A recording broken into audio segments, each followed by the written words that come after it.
Welcome to Unveiling Death. I am Rabbi Jeffrey Weil. October 7th, Tragedy in the Jewish Mind, a conversation with Rabbi Matt Reimer and Rabbi Josh Rose. Rabbi Matt Reimer is Associate Director of Congregational Consulting and Transition Services for the Union of Reform Judaism. He has served congregations of all sizes.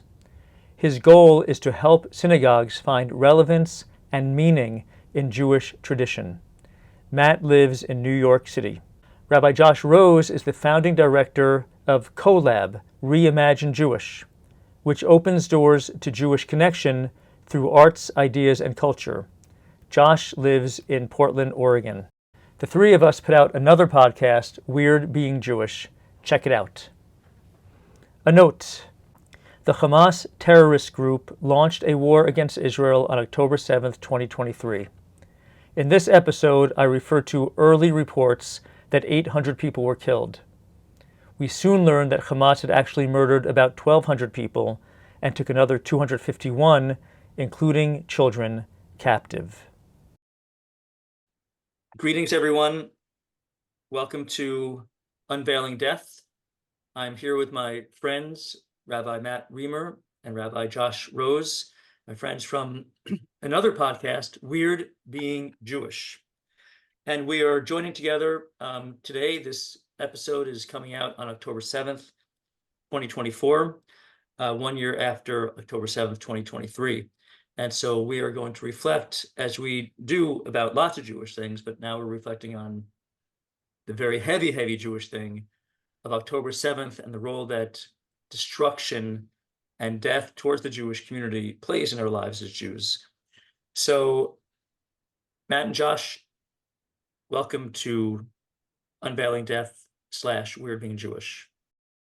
So, Simchat Torah, 5784, which was October 7th. I remember it pretty well. I remember first getting the news that there was a terrible, terrible massacre in Israel. And I was at services.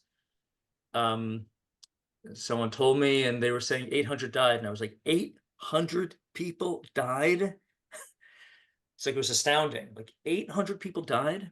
And then, of course, we had to do Simchas Torah with kids and dancing and everything else. But where were you?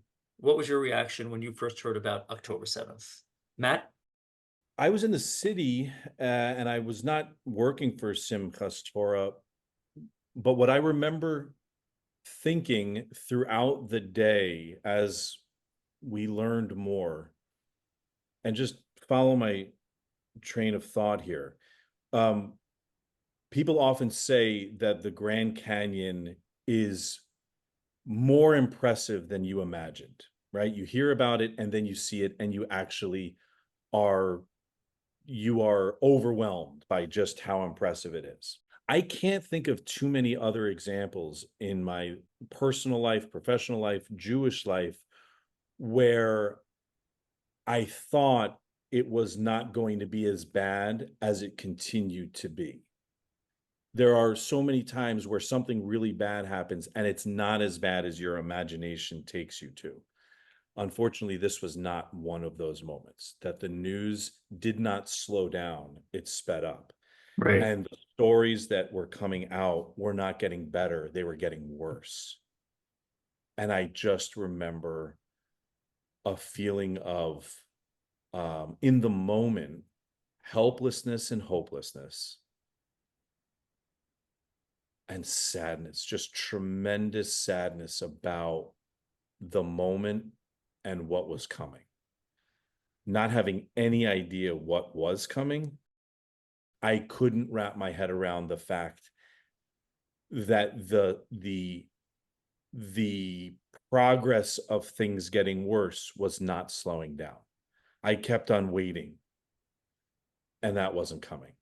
Yeah, wow. Rabbi Josh? It was October 7th was a Shabbos, all right? It was Saturday. And I'm in this strange place in comparison to many other rabbis, which is that I'm not part of a congregation. I wasn't around on that day. I wasn't around other Jewish people. My Jewish engagement tends to be with the community that I'm building during the week. It's so much the case when you hear something about like the Jewish community or Israel, you feel this connection. But I was also very like my family and I were kind of isolated, like we were just in our home, and so that's just one of the tensions that I remember. Paradoxical feeling of togetherness and wanting to be around other people, other Jews or people in the Jewish community.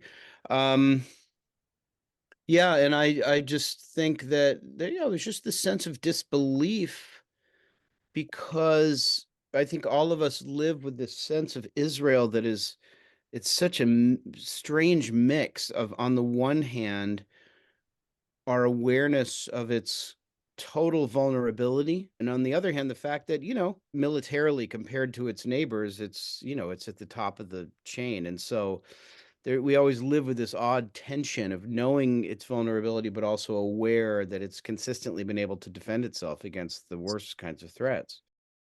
Matt? It's interesting. I'm also, and who knows how true my memory is, but I'm remembering there being a real sort of distinction between people who were reaching out that were taking this news and hearing this news and sort of whether they understood it or not, knew that, oh, Matt's Jewish, I should check in. This seems pretty bad. And people treating it, and there's no judgment with what I'm about to say, but people treating it like any other thing that would pop up on your New York Times, breaking news alert. Right, right. Because there is no judgment in a way. I mean, right, we want people to recognize the magnitude of it, that it affects us as Jews, as rabbis. And on the other hand, yes, unfortunately, it's another thing in the feed, in the Right. news feed. And for us, it's earth-shattering. For Right. us, it is. I mean, for Israelis, it's earth-shattering. I mean, we have to acknowledge our remove. We are thousands of miles away. I've not been back since October 7th. You guys haven't either. So, I mean, I do like to note that, the difference of perspective. But yes, unfortunately, we are just completely inundated with bad news, with destruction, just amongst humanity. And so people will see it, and news comes so quickly. And until, I don't know, until it starts to sink in somehow, I don't even know how or when or what or why. It could be, like, I hate to say it, it's a detail for a lot of people. Yeah, listen, if you were just to take a random example, for Japanese Americans who have family in Japan, like there's an earthquake. If there's an earthquake in Japan, it's in our news feed where, oh yeah, I heard about that, and then can I have another cup of coffee, please? Yeah, But for people of that community, it's like that's the defining narrative for their lives for the next several weeks or whatever. absolutely. Yeah, That's a absolutely. shared experience. Except, and I'm saying this purposely cheeky, I suspect that the earthquake did not target them because they were Japanese. It goes without saying that there is no other source of why this happened other than being Jewish/Israeli. Okay, good. So I want to just seize on that for a moment. Like we have always read and known and watched documentaries and movies and heard testimonies, went to museums. We know about Jews being targeted, and we know about the destruction of Jewish lives and communities. And we, it's part, whatever the leaning is politically, it's part of who we are as Jews. It's part of our Jewish identity. And it's been rare, though, that it really, hit in a big way in our lifetimes. So there have been big events. I'm thinking of Argentina, the blowing up of the AMIA building, that community building, and more, the Israeli embassy there, and other things. But like, this is big. And there's not been a pogrom like this in our lifetimes. And so while we know, we're familiar with not just intellectually, but in our hearts and kishkis with with the tragic flow of Jewish history. Now we're living through it. So are we experiencing the flow of Jewish history in a way that we have not before in our decades as Jews on this earth? Josh, what do you think? I think that um, you know, it's such a powerful question because I think in part the answer has to be yes. And I think as as you pointed out, in our generation, the narrative had not been, for example, 1967, the 1967 war, which, I think outside of the Arab world, in the American and European world, that event was seen as um, a really important turning point. Everything up to 1967, this was seen as like, this is a nation that has been brutalized and suffered tragedy after tragedy. It was, this tragic flow of history have washed these people up to the shores of their own independence, and they're fighting mightily against it, and we are on their side. Our generation was very aware of that. What, Jeff, I think before we recorded, you talked about the lachrymose view of Jewish history, and maybe you want to explain what that phrase means. But we were aware of that, but that didn't describe our narrative. What I think is interesting about this is, I just want to address something that comes up from your question, even though I'm not directly addressing it, and that is that I think that narratives of grief can really unite people, right? So when I think for a lot of people who were conditioned by that view of Jewish history as being essentially tragic, October 7th really brought people together because there's a shared narrative to understand that grief. But I think what quickly happened was that it became clear that the grief was not uniting all Jews, because there were a lot of people who are especially younger who were not conditioned with that lachrymose view of Jewish history, and who saw in the immediate response of Israel a very different story, and they did not feel part of the Jewish grief. They didn't feel like that was what defined them. So Oh, okay. So let me just interrupt and just follow up with you, follow up on that, Josh. So yes, I understand about that generation. It's not our generation. And so what about for you personally? Like you're in your 50s. So are you closer? So I'll just explain. Lachrymose means like tearful, full of tears. And the lachrymose view of Jewish history is that it's a veil of tears, a parade of horribles that we're yeah, just suffering from going from one struggle, one yeah, persecution, one genocide, one pogrom to the next. yeah. So for you, both of you personally, do you feel closer to that flow of Jewish history, the sad one, the tragic one, than you did before, all the while having known about it because of your education and just growing up as Jews? Yeah, I guess I don't view it as lachrymose. I think the objective facts are Jews have a very unique set of circumstances over the last 2,000 years of history that is just, it's just objectively true. It doesn't mean it's worse or whatever. You wouldn't want to compare it to other populations, but there's a distinct set of historical facts in which Jews are subjugated and brutalized. But that's a separate analysis as to whether Judaism is an essentially lachrymose narrative about that history. There's a lot of joy and celebration and endurance and courage. So, it put me in touch with that thing that's been part of our past, but I don't see that as central to how I understand Jewish life. I don't know if I've given an overly intellectual answer, but I don't know how to speak from the Not heart. intellectual at all, actually. I find it really challenging to answer based on the events that unfolded after October 7th. I think because I live in all these multiple truths. The the tears and the anguish and the wanting to, scream out when you see the videos of what's happening on college campuses. And I'm working with a number of families in Brooklyn, and they're all asking me, should we be taking our mezuzot down? Yeah. And I actually took off my kid's Jewish star that they wear to school, and they don't wear it anymore. These are real questions that, to Jeff's earlier point, we have never had to face in our lives. We have not had to face since World War II.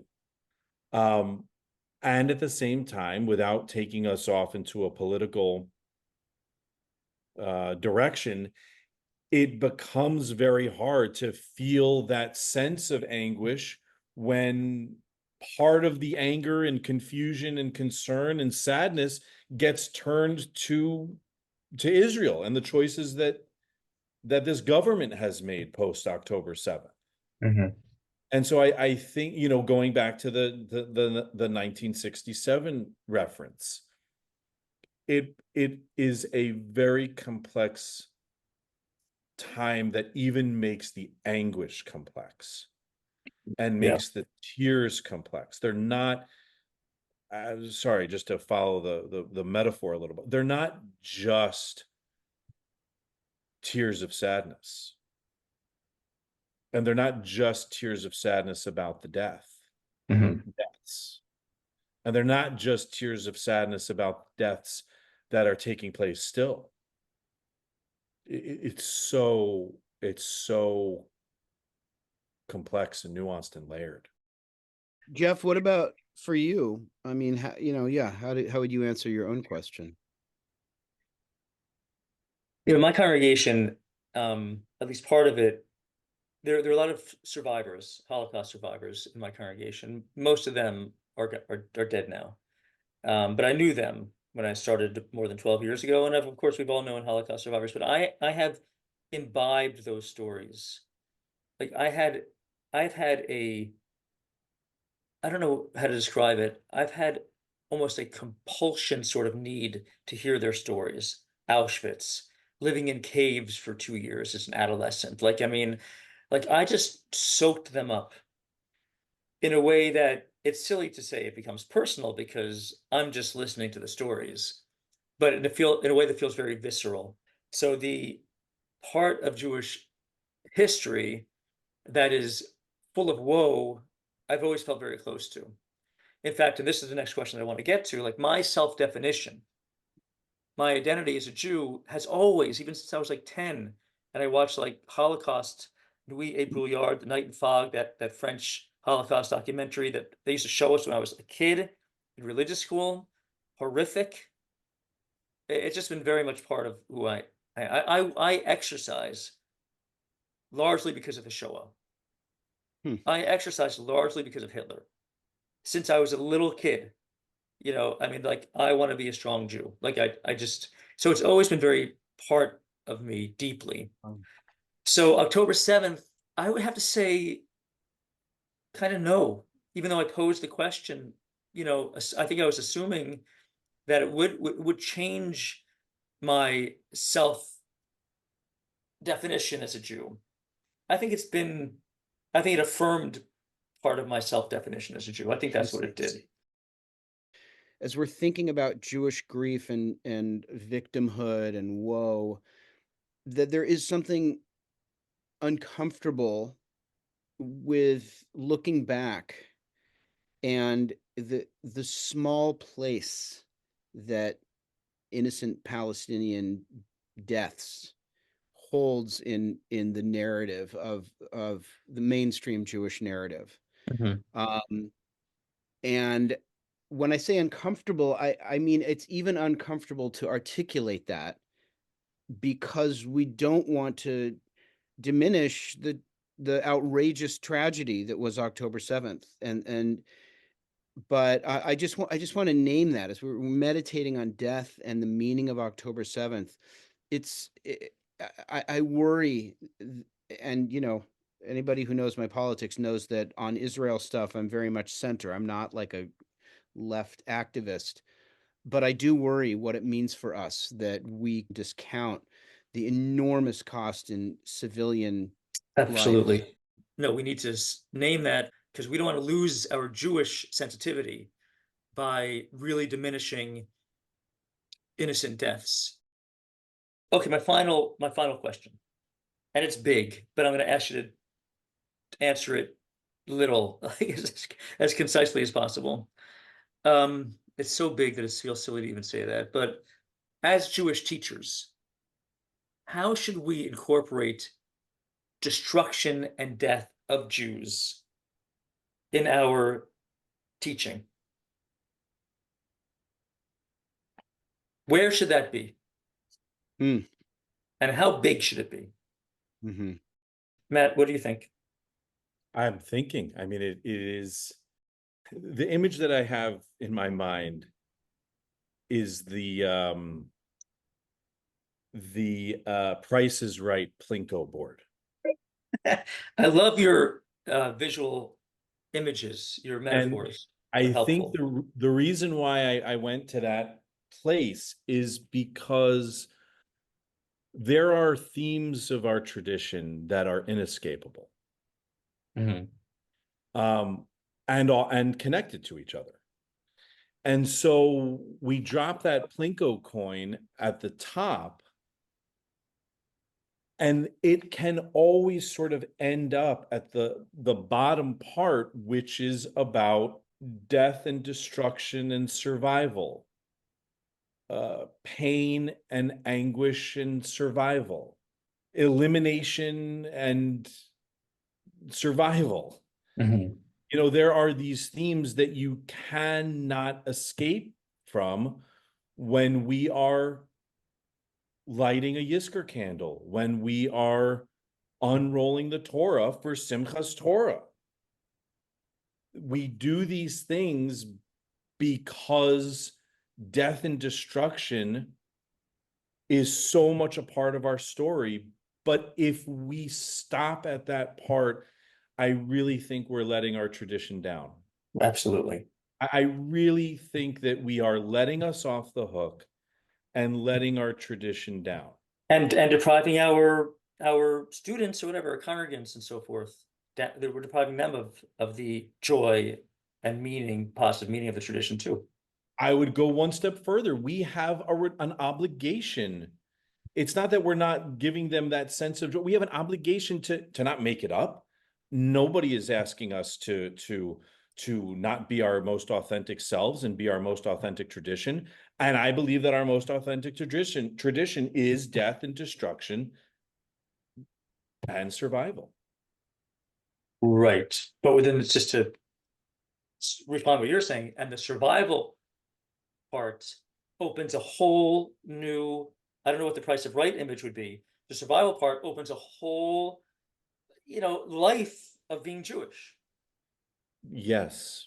Right. Yes. I mean, right. I mean, the bet again, and without sounding like I'm giving a sermon right now, the best line of John Gunther's Death Be Not Proud is when Johnny Gunther, who's on the verge of dying of a brain tumor, he writes in his diary, he's not even Jewish, and he writes in his diary, L'chaim, and then he dies. I don't remember that. Wow. That's And good. he says it because there's no other, not even choice, but that's just it. Right. Right. Okay, cool. Josh? This is a weird way to get at it, but if you think about the role of death, the death of Jesus in Christian theology, I think you can learn something about the meaning of death in the way Jews think. And I apologize in advance for misrepresenting any Christian theology, because I don't want to diminish it. But the death of the particular individual of Jesus has like a kind of ultimate meaning, but it's a thing that happens in the past. And so our sense of like redemption is this focusing on this event that happened in the past. If you're a Christian, like Jesus died these years ago. For Jews, death is always like, it's never, the future always has yet to be revealed. Death just opens up possibilities that didn't exist before. So for us, it's interesting because if you compare the death of Moses to the death of Jesus, like the death of Moses is almost this like, I mean, yes, on the one hand, it's like it's at the end of the Torah, but that's understood to be just the beginning of the story. You know what I mean? We don't know Right. where he was buried. We're not supposed to focus on where he was buried or even on the meaning of his life. Like really the life of the Jewish people begins with the death of Moses, in a sense. There are so many stories, like with the destruction of the temple in Jerusalem. The Talmud understands that to be the forerunner of Jewish creativity and really the beginning of Jewish life in another phase. And so I think for us, for the Jewish tradition, death always has to be understood as filled with grief, and we're supposed to not look away from that. We're supposed to absorb it and mourn, but then we're always supposed to look at what new possibilities emerge from this moment. Right. There's also the Shoah, the Holocaust, and there's Israel. And while we Right. don't like to understand the Shoah ultimate death as a sacrifice, the word Holocaust literally is a word of sacrifice, holocaust, whole burning. It's a word for a kind of sacrifice on the altar. And that from that sacrifice comes Israel. But I mean, that's how we understand it. Even though we use the word now Shoah, which just means kind of like total destruction, we do understand like there was the Shoah, 6 million Jews and 5 million others died. And 3 years later, there was Israel. And that was a redemption. Reshit tzmichat geulatenu, the beginning of the flowering of a redemption, flourishing of a redemption. So yes, we have that. So yes, death, destruction, and l'chaim.